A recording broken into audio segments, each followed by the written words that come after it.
Okay, welcome back. Yeah, I know probably nobody's watching, but if anybody is, I had a question maybe you could help me with. At the beginning of my videos, you probably notice that there's like a freeze frame and then I fade in for like 5 seconds. I don't know why that happens. I don't know how to fix it. I use, what's it called? VSDC software, and then I use the thing to record the video. I forget what that's called. The face cam. Where's the bay again? Not this way. No, it's definitely south. Yeah, just whatever. Just thought I'd ask. It's kind of annoying.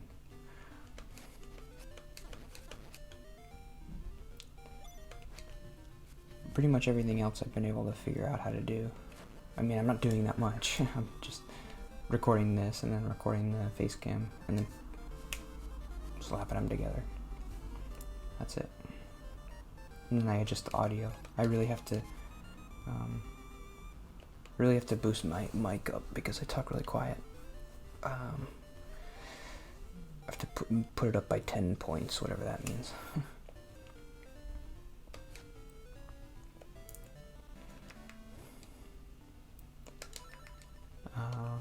Yeah. So I have to get the magnifying glass and the boomerang. I actually went through all my therapy notes, I think. Maybe I'll think of something tomorrow or today. I had a note about, I went to eat dinner with my dad on Wednesday before I went to the therapist. And I felt kind of bad because he seemed like he felt worried that I was going to see the therapist because it was something he had done, and he was like, if there's anything you want to talk to me about, like something I did wrong, you can always tell me. I felt bad about that because it wasn't anything. I wanted to tell him it wasn't anything he did, but I wasn't able to.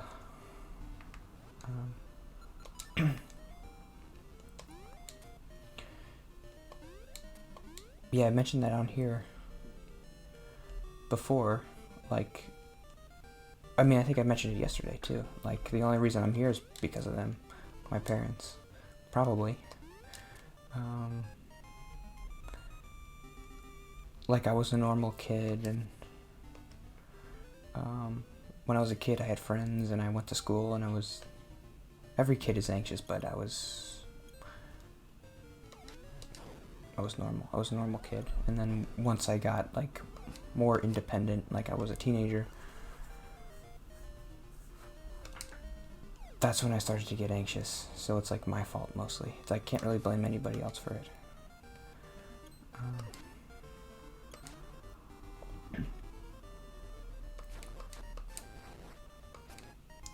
I guess the bay is to the east. Yeah, here it is.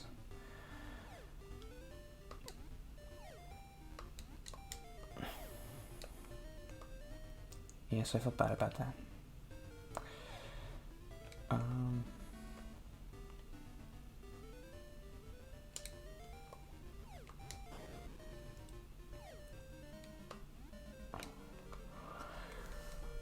What's the mermaid statue?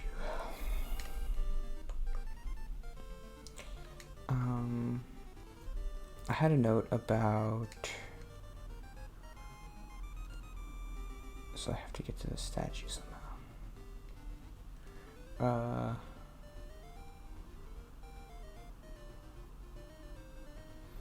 there's this YouTube channel called Middle Ground, and I was watching a bunch of those episodes recently. I guess it was yesterday.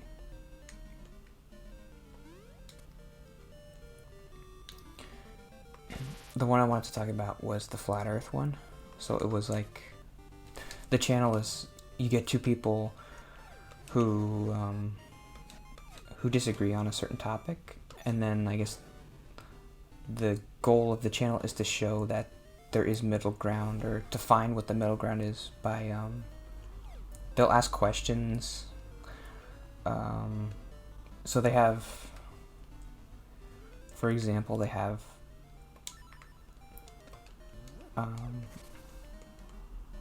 they'll have flat earthers on one side, and then like scientists on the other side, like physicists or whatever. Oh, here we go. This has got to be it. And then they'll ask a question like, what did they ask?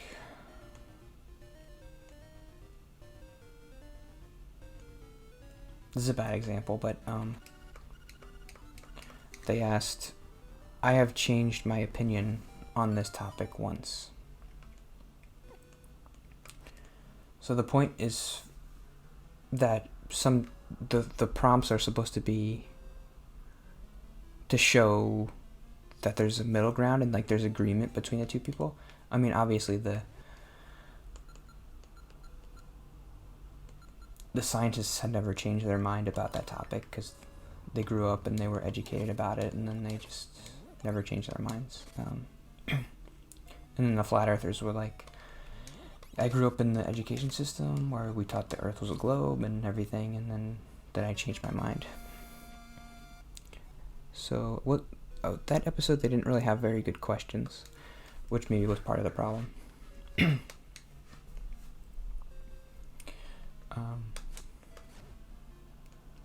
What does the magnifying glass do? Do I have to equip it? No.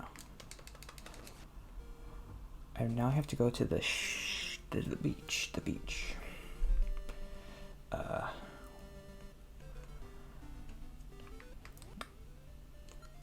was really frustrated with the scientists in that episode.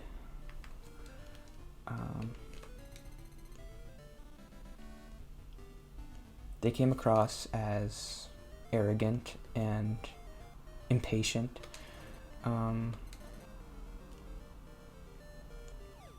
Which are two bad qualities for educators to have.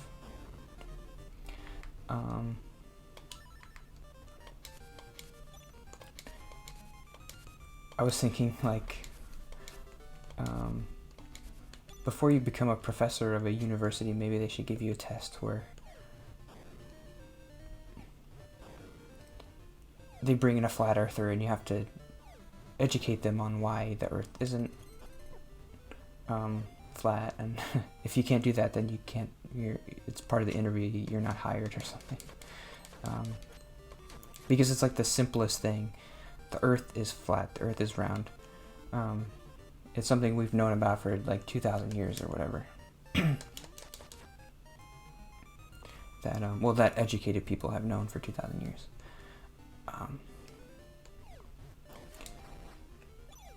So if you're not able to teach somebody that the earth is round, then maybe you should be a teacher. Because that's like the simplest, easiest thing. Or it should be. I mean, I don't know how I would go about doing it.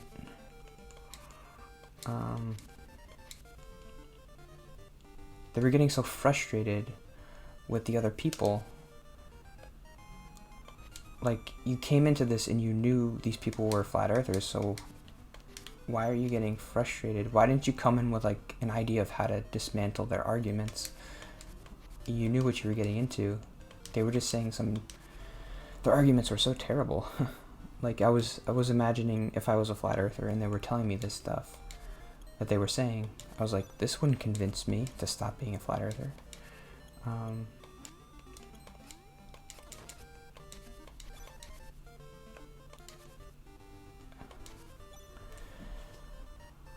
the women, there was 2 guys and a girl, and the girl seemed to be the most, like, you could convince her that the Earth is, she seemed to be open, she was just,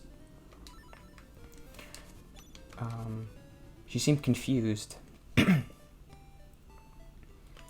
She was saying, I forget the exact examples she gave, but she was like, I stand on the beach, on wherever I live. She lived, I don't remember, maybe it was like Chicago or something. And she's like, I could see the building across or I could see the lighthouse or the shore across the lake. And the lake is 100 miles long, so I shouldn't be able to see the lake if the Earth is round.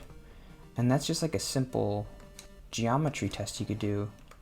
I think the main thing she was confused about was elevation. She didn't understand that, like, if a building is 10 feet tall and you're 15 feet above sea level, you can actually see a lot farther than you think you might be able to, because the curve of the Earth is so gradual that even the smallest, even if you're a foot above the ground, you can see a lot farther because the curve is so, it's almost flat, so you could see a lot farther. I think that's why she was confused. But if I could think of that, why couldn't this professor who had studied 30 years, and why couldn't he explain that to her? He kind of did, but he did it in such an arrogant way that it didn't get through. It's so frustrating. I mean, I'm not a physicist or a geometrist or whatever, but I think that was her problem. And it makes sense why she could do the math right, but not take into account that one thing where it's like, I mean, I don't know the exact math of it, but like if you think you're at sea level if you're standing at the shore, but really you're 15 or 20 feet above because you're 5 feet tall and maybe the shore is higher. And you could see a building that's maybe 20 or 30 feet tall, and that's a big difference. You can't see the ground, but you could see the building. So you think, I think I have to go in here.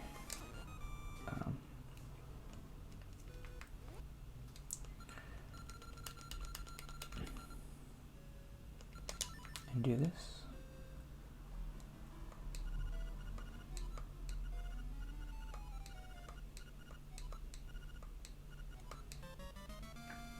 The boomerang is good.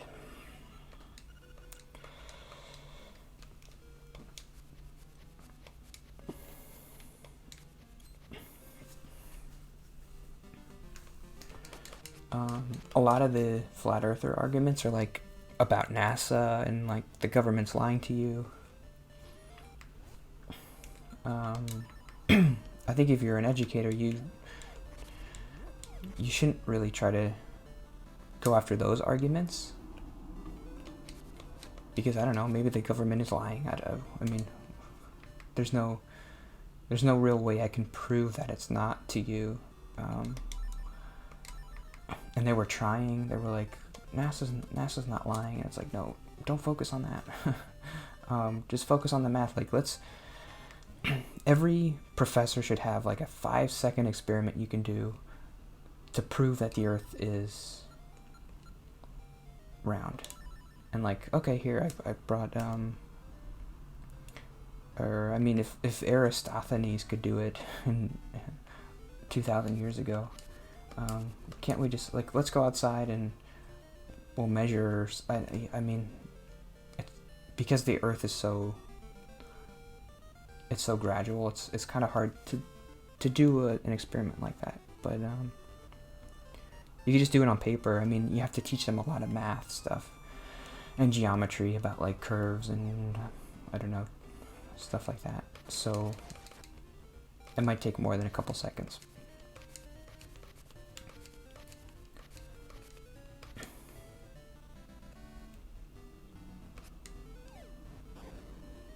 But yeah, she seemed open to, the woman seemed open to just like, if you had told her the math, she would have believed you. So that was frustrating.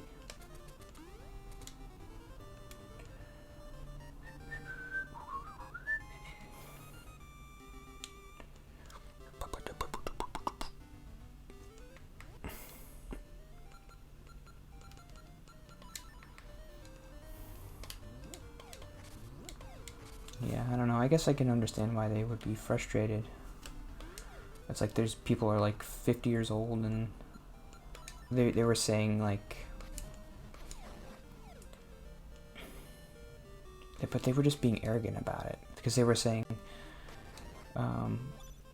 you did a couple hours of research on YouTube and now you think you know everything about the Earth. This guy has been a physicist for 30 years. So you don't know more than he does. He knows, so they're kind of just like, well, trust him. But these people are obviously they're super skeptical to a point that's not good. But still, when you talk to somebody like that, you can't just say, well, trust this physicist, because they don't trust anybody. They have to see it for themselves, which is kind of a good thing. I don't know how you can live like that when you never trust anything about anybody about anything. And they were trying to explain that, like, there are 1,000 times in your daily life where you like implicitly trust that science will work the way it's supposed to. When you start your car, everything in your phone, everything in your TV, or everything in your computer, it's all based on science that's provable and repeatable, and you trust that, but you don't trust this. And that's kind of a decent argument, but to people who are super skeptical, it's obviously not going to work.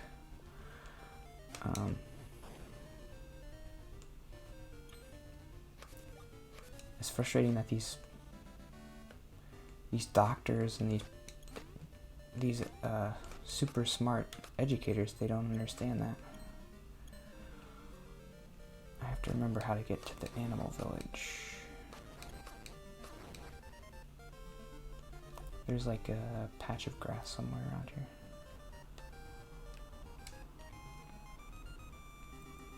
Here it is. Oh, see, yeah, that's why, I mean, I understand why they're frustrated, because they're like adults and they should know better, but they don't know better, so I mean, it's not really their, you should see that as like an amazing opportunity as an educator to be like, I could teach somebody who's, if you're an educator, you should get a lot of joy from teaching people things. And so when you meet somebody who is so wrong about something so simple, you should get super excited. Like, oh, this is like an easy dopamine release for me.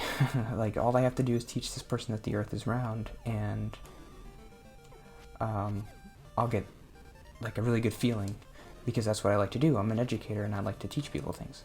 And when they learn something, I feel good. Oh, Animal Village, I'm here. What do I do now?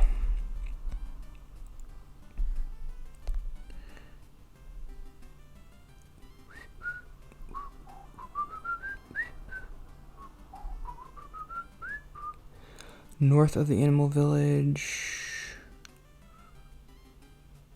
On your way, the owl appears and tells you to go south to the south face shrine. So go east and then south. Let's wander around. Actually, the episode's almost over, so.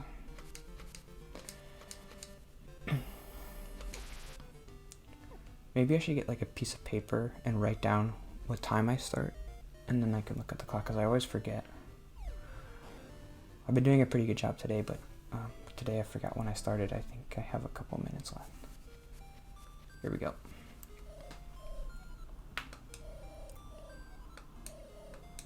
First head south. On your way, so go east and then south. Almost done, I think. There's 2 instruments. Oh no, 3. So maybe 2 more weeks. This game is actually longer than I remember.